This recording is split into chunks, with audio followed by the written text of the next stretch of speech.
Levez vos yeux en haut. Vous m'avez visité. 24 juin. Souvenez-vous des prisonniers. Hébreux 13:3. Hier, j'ai été invité à parler aux prisonniers, près de Salem, État de l'Oregon.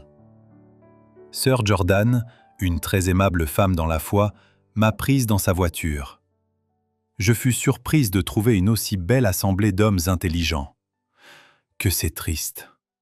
Tant de jeunes gens, plus jeunes que nos chers garçons à nous, si brillants, ayant l'air capables d'occuper n'importe quelle position dans la société. Tu n'aurais pu imaginer qu'ils étaient prisonniers, si ce n'était pour leurs étranges vêtements. Mais ceux-ci étaient soignés et propres. Rien de répugnant dans leur apparence.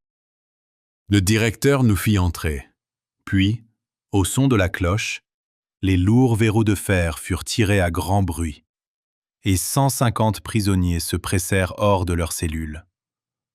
Alors, nous fûmes enfermés avec eux le garde, la femme du directeur, une femme du Sud, frère et sœur Carter, sœur Jordan et moi-même.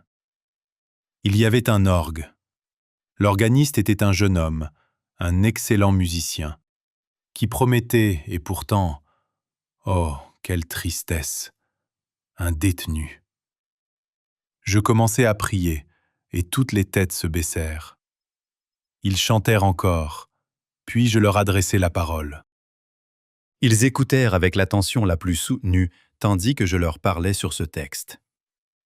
Voyez quel amour le Père nous a témoigné, pour que nous soyons appelés enfants de Dieu. 1 Jean 3:1.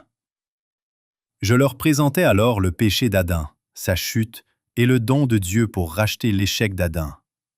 L'amour qui se manifestait ainsi pour sauver l'homme du péché et de la ruine. Je m'étendis sur la tentation du Christ au désert, la victoire remportée en faveur de l'humanité, et la façon dont l'homme peut surmonter les pièges séducteurs de Satan en mettant sa confiance en Christ.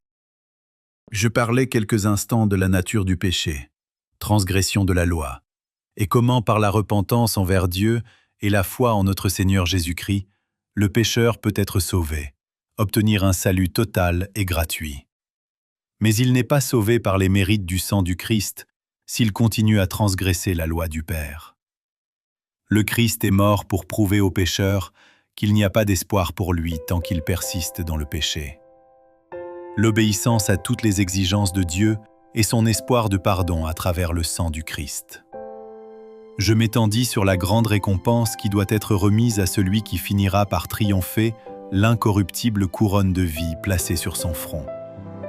Les gens écoutaient de l'air le plus solennel, et un œil rempli de larmes, une lèvre tremblante, montrait que leur cœur, quoique endurci par le péché, était sensible aux paroles qu'ils entendaient.